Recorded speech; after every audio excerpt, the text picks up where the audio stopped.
మిర్చి రైతులు దారుణంగా నష్టపోయారు. తెలంగాణ, ఆంధ్రప్రదేశ్, కర్ణాటక, మధ్యప్రదేశ్ 4 రాష్ట్రాల్లో దాదాపు 60 లక్షల మంది మిర్చి రైతులు తీవ్రమైన నష్టాలను ఎదురుచూశారు.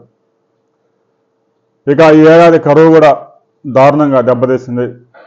కాలువల్లో నీళ్లు లేవు. బోర్లలో 600 అడుగుల నుంచి 1000 అడుగులు 1200 అడుగులు తవ్వాల్సి వచ్చింది. భగీరథ ప్రయత్నం చేసి పంట పండించిన మిర్చి రైతుకి కనీసం యావరేజ్ ఎకరానికి 10 క్వింటాలు 12 క్వింటాలు దాటలేదు. ఎక్కడన్నా ఒకరిద్దరు రైతులు నీటిపారుదల సౌకర్యం ఉంటే 18 క్వింటాల దాకా పండించారు.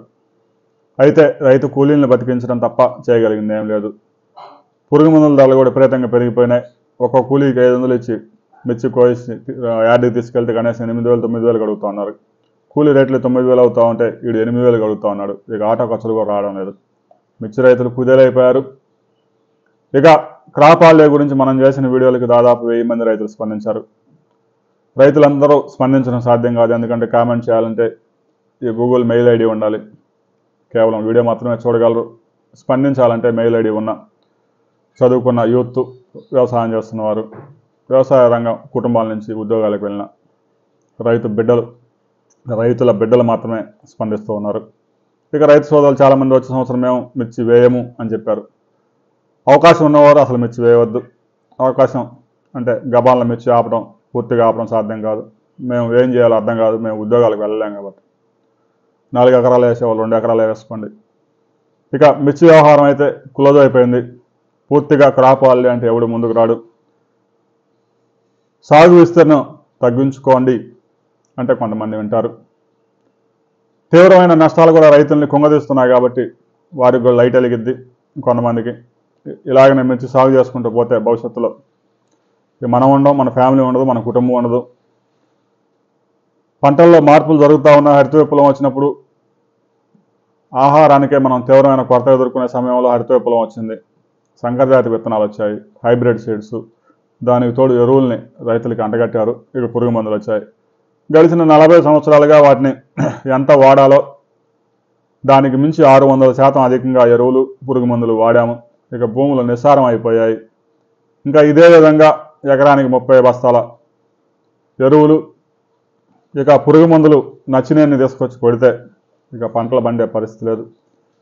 సైంటిస్టులు కూడా నిన్న చెప్పారు. ఇక ఏవైతే జొన్నలు, సజ్జలు, రాగులు, కొర్రలు ఇలాంటి పంటలు ఉన్నాయో, అరికలు ఇలాంటివి పండించుకున్న ఆయన తక్కువ ఖర్చు అవుతుంది. ఎకరానికి 4,000 కంటే అవ్వదు. దిగుబడి వస్తే 40,000 వస్తాయి. పోయినా కూడా పంట కనీసం 2 బస్తాలు అవుతాయి, 2 క్వింటాలు 10,000 వస్తాయి అని చెప్తూ ఉన్నారు. కొంతమంది వింటున్నారు, ఇప్పుడిప్పుడే మారుతూ ఉన్నారు. 2 ఎకరాల మిర్చి వేస్తే ఒక 3 లక్షలు లేపుదామని చూస్తే అవ్వదు. అప్పులే లేపాల్సి వచ్చింది. ₹1 కూడా మిగిలే పరిస్థితి ఉండదు. బీడీ కొనుక్కోవడానికి కూడా డబ్బులు ఉండవు. ఇక తాజాగా ఉల్లి రైతును కూడా ఖతం చేశారు. సార్వత్రిక ఎన్నికలు దృష్టిలో పెట్టుకొని ఉల్లి రైతుని ఖైమా చేసి పడేసినారు. ఉల్లిగడ్డ మన మార్కెట్లో కొంటే ₹18 నుంచి ₹24 అమ్ముతా ఉన్నారు. కర్నూలు మార్కెట్లో రైతు ఉల్లిగడ్డలు తీసుకెళ్తే మార్కెట్లో క్వింటా 300కి కొనుగోలు చేస్తున్నారు. అంటే కిలో ₹3. మార్కెట్ మొత్తం మీద ఒక రైతుకి 1200 వేసి ఆ రైతుని బోర్డులో చూపించి ఈరోజు మార్కెట్లో క్వింటా 1200 అని చెప్పి ఇనాంలో పెట్టి మిగతా రైతులందరినీ ఖైమా చేసేసి క్వింటా 300కి కాజేసి ఎకరా ఉల్లి సాగు చేయడానికి ₹1,00,000 ఖర్చు అవుతా ఉంటే దాన్ని అమ్మితే 30,000 కూడా రావడం లేదు. ఆటో వాడు ఇంటి దగ్గర నుంచి మార్కెట్కి తీసుకురావడానికి 3,000 తీసుకుంటా ఉన్నాడు. ఆ ఎత్తినోడు దింపినోడు ఆ గడ్డలు పీగడానికి అవన్నీ కోయడానికి మనుషులు తీసుకొస్తే ఎండ ఎక్కువగా ఉందని ₹500 అడుగుతూ ఉన్నారు. ఈ కూలీ రేట్లు మాకు గిట్టుబాటు కావడం లేదు. పురుగు మందుల రేట్లు కూడా విపరీతంగా పెరిగాయని రైతులు చెప్తున్నారు. ఉల్లి రైతులు అవి ఎక్కువగా పంట నిల్వ చేసుకోవడానికి కొద్దిగా ఇబ్బందికరమైన పరిస్థితి ఉంటుంది కాబట్టి ఖరీఫ్, రబీ 2 పంటల్లో సాగు చేస్తారు. ఇప్పుడు రబీ పంట చేతికి వచ్చింది.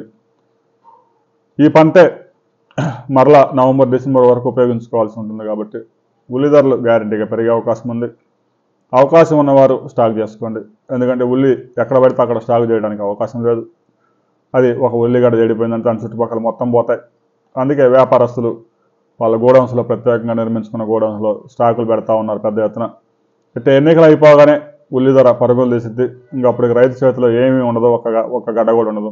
ఎందుకంటే రైతు నిల్వ చేసుకోలేడు. ఎందుకంటే కూలీలకు డబ్బులు ఇవ్వాలి, ఇంటికి పోతే వాడు వెంటనే రెడీగా ఉంటాడు. అందువల్ల వ్యాపారస్తులు పెద్ద ఎత్తున ఎగబడి రైతుల దగ్గర నుంచి ఉల్లిగడ్డలన్నీ తరలించి వాడు గోడౌన్లన్నీ నింపేస్తూ ఉన్నారు. ఎన్నికలు ఎప్పుడైతే ఫినిష్ అవుతాయో, ఎన్నికల ఫలితాలు ఎప్పుడైతే వచ్చేస్తాయో జూన్ 4వ తేదీ, ఇంకా వెంటనే ఉల్లిగడ్డల ఎగుమతి నిషేధం లిఫ్ట్ చేస్తారు. ఆ లిఫ్ట్ చేయగానే ఇక కిలో 50 రూపాయలు 60 రూపాయలు గ్యారెంటీగా పరుగులు తీస్తాయి. అయితే ఆ పాటికి రైతుల దగ్గర అయితే మాత్రం ఏం ఉండదు. బాగుపడేది వ్యాపారులు, నష్టపోయేది రైతులు. ఇది అందరికీ తెలిసిన విషయమే. మిర్చి రైతు ఎత్తిపోయింది, ఉల్లిగడ్డ రైతు ఖతం చేసేశారు, పత్తి రైతు అయితే ఎప్పుడో పోయాడు. ఇక ఏ పంటలు సాగు చేయాలని రైతు సోదరులు చాలామంది అడుగుతున్నారు. వేరుశనగ వేసుకోండి, నువ్వులు వేసుకోండి, కొర్రలు, జొన్నలు, మొక్కజొన్న, ఇక ఏవైతే అండుకొర్రలు, ఇవన్నీ చాలా మిల్లెట్స్ ఉన్నాయి, అవన్నీ వేసుకోండి. అపరాలు ఉన్నాయి, సాగు చేసుకోండి. నూనె గింజల పంటలు ఉన్నాయి, పొద్దుతిరుగులు లాంటివి, ఇలాంటి పంటలు వేసుకోండి. తక్కువ పెట్టుబడితో వేసుకోండి. ఎకరానికి 20,000 కంటే పెట్టుబడి మించనియొద్దు.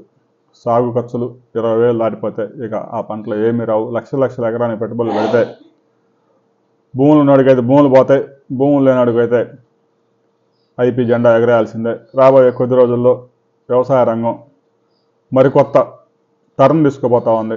గడిచిన 20 సంవత్సరాలుగా వ్యవసాయ రంగం ఇప్పటికే సర్వనాశనం అయిపోయింది.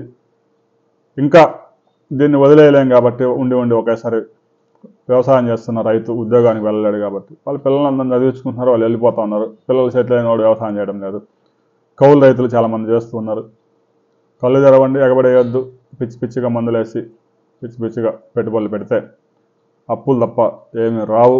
రాబోయే మరికొద్ది రోజుల్లో వ్యవసాయ రంగం మరింత సంక్షోభమే కానీ ప్రభుత్వం ఇస్తున్న 5,000 10,000తో ఏమీ అవ్వదు.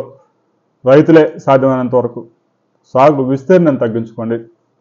పంట కొద్దిగా పండిస్తే దానికి పిచ్చ రేట్ వచ్చింది, అందులో ఎలాంటి అనుమానం లేదు. ఎకనామిక్స్లో సూత్రాన్ని రైతు సోదరులు 10th క్లాస్ చదివిన వాడికి కూడా ఇది అర్థమైద్ది. ఎక్కువ పంట పండిస్తే రైతు నష్టపోతూ ఉన్నాడు.